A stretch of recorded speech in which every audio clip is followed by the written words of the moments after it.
Oi, pessoal, tudo bem com vocês? Aqui quem fala é a professora Daiane. Estou aqui para fazer a explicação dos conteúdos da semana 3 do Plano de Estudo Tutorado de Geografia, volume 6, para o segundo ano do ensino médio. Espero que estejam animados. Hoje, o tema da aula é muito interessante. Hoje vamos estudar sobre a formação do território brasileiro. Pessoal, para começar a aula, eu já falo para vocês que, apesar do conteúdo do PET ser muito interessante, eu observei uma ausência significativa nele. E eu, como professora, não poderia deixar de ressaltar para vocês. O PET trabalha a formação e organização do território brasileiro a partir da colonização.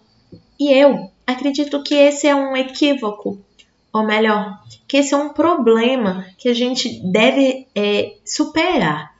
Porque o PET deveria começar falando, na realidade, sobre a população nativa do território brasileiro. Porque o território brasileiro, ele não começa a ser formado, a ser constituído pela chegada dos portugueses no território brasileiro. Ao contrário, aqui já existiam uma série de grupos, uma série de tribos que se organizavam e que estruturavam o território brasileiro. Então, a gente tem que dar um nome que as coisas têm, os nomes verdadeiros ao que aconteceu, né? Então não houve um descobrimento, houve uma apropriação do território dos indígenas pelos portugueses. É isso sim o que houve.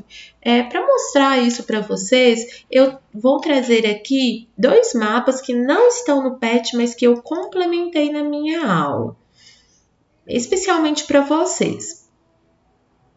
O primeiro mapa que está abrindo, representa, a fonte dele é o Atlas Histórico Escolar do IBGE, tá bom? Da FAI, quer dizer, da Faculdade de Educação. E eu quero mostrar para vocês, os povos indígenas no Brasil em 1500. Então, os povos ocupavam vastas áreas do território que se consolidou como o Brasil. Aqui na nossa região, nós temos a presença dos tupis guaranis e do povo G, mas existiam outras etnias como Aruaque, Cariri, né, Pano, Charrua, né, outros grupos, aqui Caribe e aqui Charrua, tá vendo? Aqui Tucano, Aruaque, né? Então existiam grupos indígenas espalhados por todo o território brasileiro. E aí eu queria dizer para vocês, quando eu falo que o que houve, na verdade, foi uma apropriação de um território indígena pela coroa portuguesa, dá para a gente perceber muito bem quando a gente vai olhar as terras indígenas hoje. Então, o que sobrou desses povos indígenas?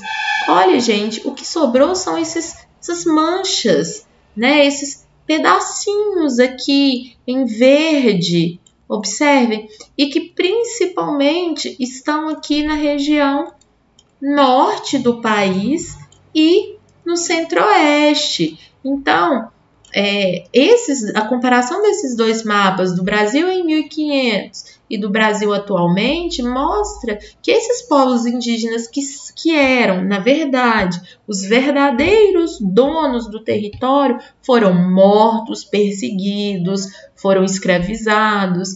E aí, aqui nesse mapa, que é o mapa das terras indígenas atuais, nós temos aqui ainda casos de terras homologadas, ou seja, já bem consolidadas, aquelas que foram identificadas, aquelas que foram declaradas e as em amarelo que ainda estão em processo de identificação. Então, tem terras indígenas que ainda nem foram identificadas como tal, né? Então, notem aqui que as maiores terras indígenas, as áreas maiores de terras indígenas estão aqui na floresta amazônica, sobretudo nos estados aqui, né, do Amazonas, do Pará, Roraima, tá vendo? Mas temos também vastas terras indígenas aqui em Rondônia, no Mato Grosso, e é isso, né? Então, houve sim um processo de expropriação dos índios. Agora sim, feita a correção, vamos iniciar o conteúdo do PET. Agora, começando com a proposta do PET. De acordo com a proposta do PET, a formação do território brasileiro iniciou-se com o Tratado de Tordesilhas em 1494. Como eu disse para vocês, volto a ressaltar, a formação do território brasileiro é bem antes disso.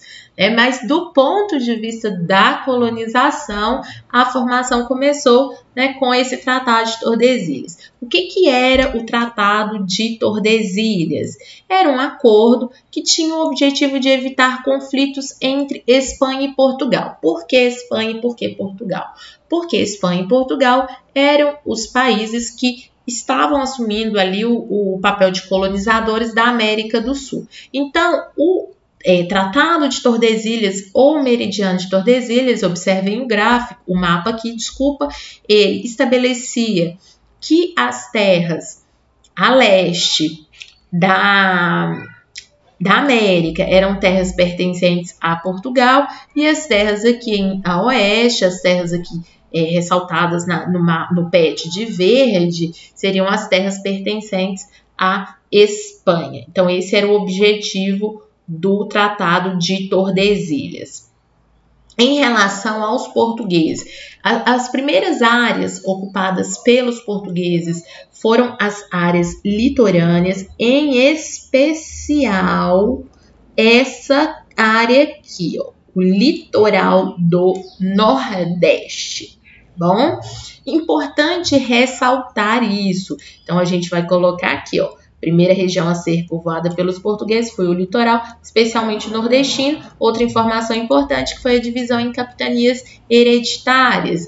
Extensos lotes de terras que foram divididos pelo rei de Portugal e concedidos a pessoas de sua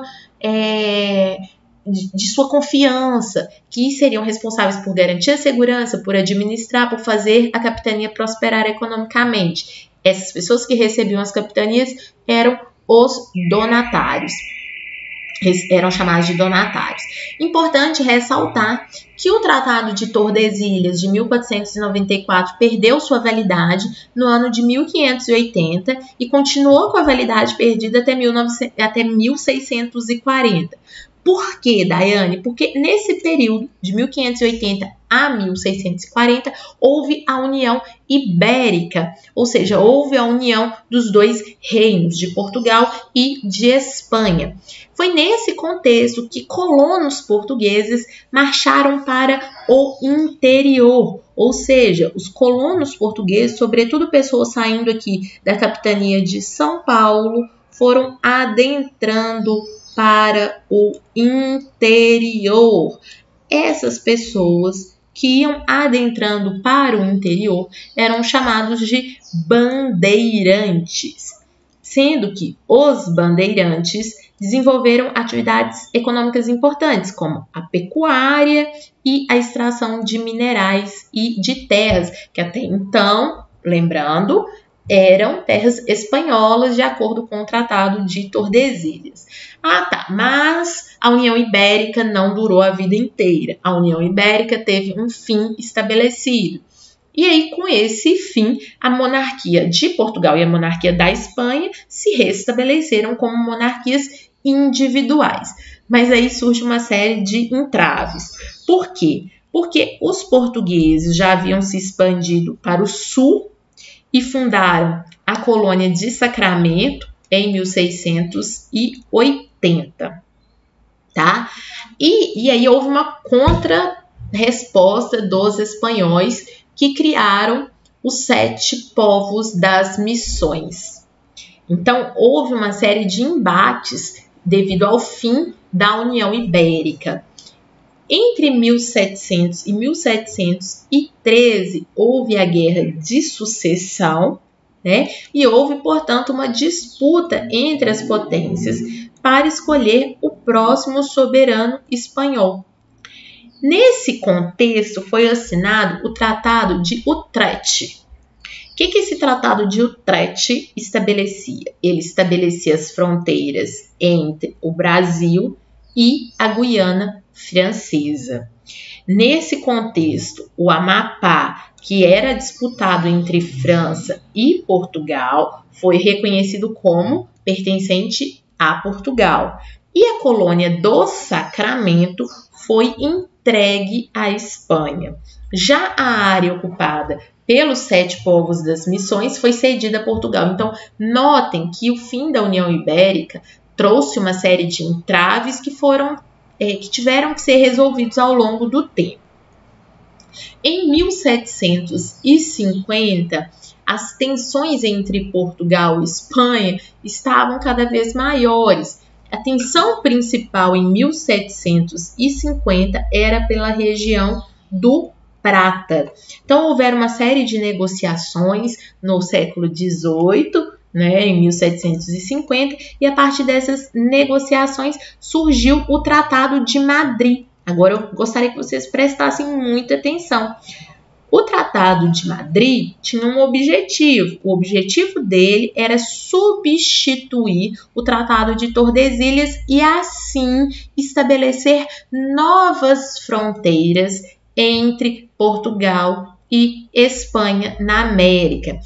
O Tratado de Madrid foi responsável pela expansão do território administrado por Portugal e, consequentemente, o território que depois se tornou Brasil. É importante ressaltar que nessas negociações, aqui no PET não fala, mas eu estou ressaltando para vocês, que nessas negociações do Tratado de Madrid, Portugal se valeu de um instrumento jurídico chamado Ut Possidetis. Esse instrumento jurídico afirma que a posse da terra deve ser dada àquele que a utiliza. Então, foi isso que Portugal argumentou para a Espanha. Argumentou que as terras a oeste de Tordesilhas, apesar de serem espanholas, elas já estavam sendo utilizadas por portugueses e descendentes de portugueses, por exemplo, os bandeirantes. Então, utilizando-se dessa premissa jurídica do Ut Possidetis, Portugal defendeu que a posse deve ficar com aquele que usa as terras, e aí, sim, o Tratado de Madrid acabou expandindo e muito as posses portuguesas na América. Notem para vocês verem, essa linha aqui que eu estou passando o cursor é o meridiano, o Tratado de Tordesilhas. Então, em teoria, Portugal só deveria ter ocupado essa área. Entretanto, as linhas em azul, as setas, representam a expansão dos bandeirantes, dos colonos portugueses. Muitas dessas expandiram-se para além do meridiano de Tordesilhas, também por conta da União Ibérica, da fusão entre as duas cortes durante o período lá da União Ibérica. Então, com o uso desse instrumento jurídico do Ut Possidetis, acabou que o território de Portugal passou a ficar dessa forma a partir do Tratado de Madrid. Então, toda essa área aqui que antes era espanhola acabou sendo reconhecida como território português, de fato, Outras mudanças vão acontecendo ao longo do tempo, como, por exemplo, o ano de 1808, tá, gente? Tá errado aqui, é 1808. Com a vinda da corte portuguesa para o Rio de Janeiro, o território brasileiro vai sofrer novas alterações. Nesse contexto, o principal produto de exportação do Brasil já não vai ser mais nem a cana-de-açúcar e nem a mineração. O principal produto de exportação vai ser o café. E é também neste contexto que Minas, Rio e São Paulo ganham muita importância econômica. E é por isso, inclusive, que a capital do país deixa de ser Salvador e passa a ser o Rio de Janeiro para ficar mais próximo da região aí, tanto da mineração quanto do café.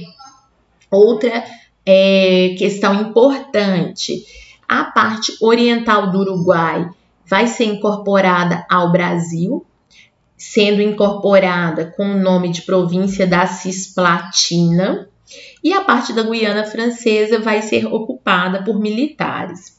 Em 1818, esses militares que ocupavam a Guiana Francesa se retiram, mas ganham o reconhecimento da Foz do Amazonas, mais ou menos aqui nessa região, tá bom?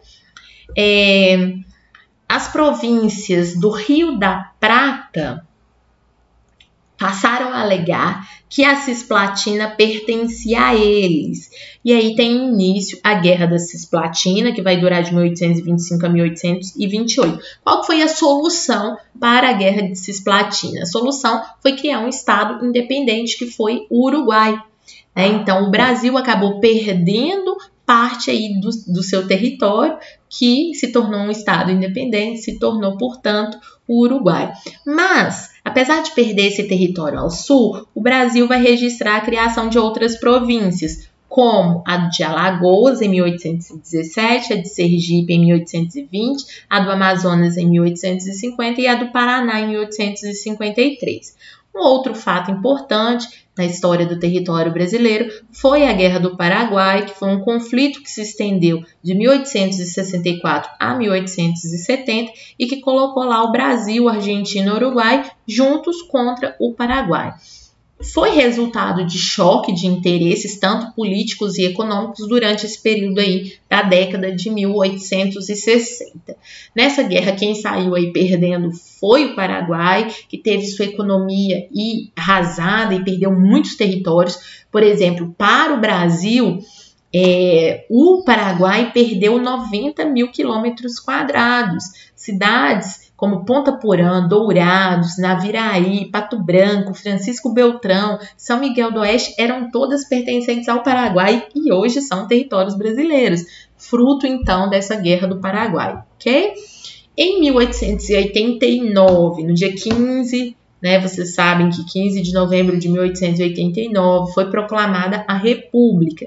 E a partir da República, as províncias passaram a ser chamadas não mais de províncias, mas de estados. E o Brasil, que já vinha aumentando seu território desde o Tratado de Madrid, continua esse processo de expansão. Vai ter um impasse com a França, porque a França alegava que parte do Amapá lhe pertencia, mas aí houve então disputas diplomáticas, não houve uma guerra, mas houve uma disputa diplomática e a diplomacia foi feita naquele contexto pelo Barão de Rio Branco e a questão diplomática acabou resolvendo a favor do Brasil e o Brasil incorporou essa parte do Amapá ao estado do Pará. Então o Brasil acabou ganhando essa disputa diplomática em relação à França. Um outro ponto importante na demarcação de terras foi no início do século XX.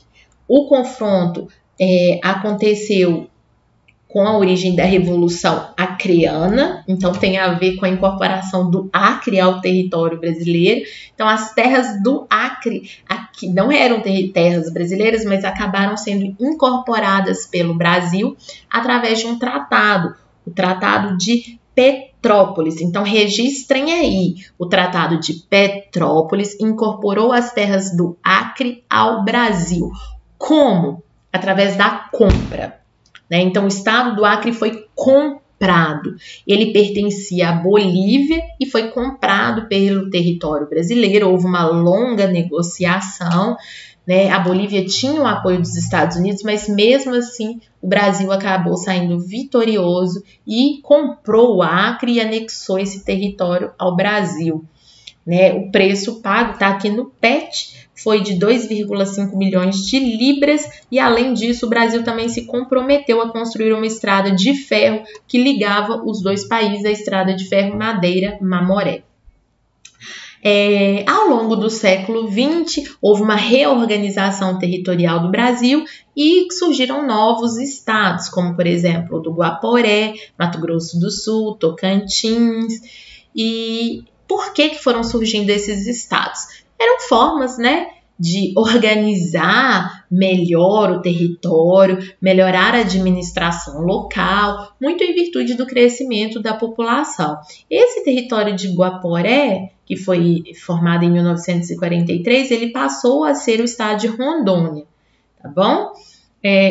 Amapá e Roraima só foram elevados à categoria de estados mesmo em 1988. Então, essa sequência de mapas aqui representa um pouco da evolução territorial do Brasil. Então, nós temos aqui o território brasileiro que antes era só esse pedacinho aqui do litoral até o Tratado de Tordesilhas. Depois, em 1789, né, já depois do Tratado de Madrid, notem que o território brasileiro se expandiu, né? O território administrado por Portugal se expandiu. Em 1889, essa expansão se consolida e em 1943, novos territórios passam a ser anexados, como, por exemplo, aqui, ó, o do Acre e o de Guaporé, que em 1982 passa a ser chamado de Rondônia, percebem? Né? E fora, isso a gente falando de fronteiras externas, fora alterações internas. Notem, por exemplo, que em 1943 não havia o estado do Tocantins, tá vendo? Goiás abrangia toda essa área. Já em 1990 nós temos aqui a divisão do estado de Goiás, que dividiu-se em Goiás e Tocantins, e também a criação do Distrito Federal. O mesmo vale também para essa movimentação aqui em Mato Grosso. Notem aqui que o Mato Grosso era um estado unificado e que depois ele se fundiu em Mato Grosso do Sul, sendo que o território de Ponta Porã passou a ser considerado parte de Mato Grosso do Sul e parte do território de Iguaçu passou a ser do Paraná e parte de Santa Catarina. Então, são muitas informações interessantes. Se tiver ficado com dúvida, assista a aula de novo. Amanhã aqui no canal tem a correção, tá bom? Um beijo e até lá!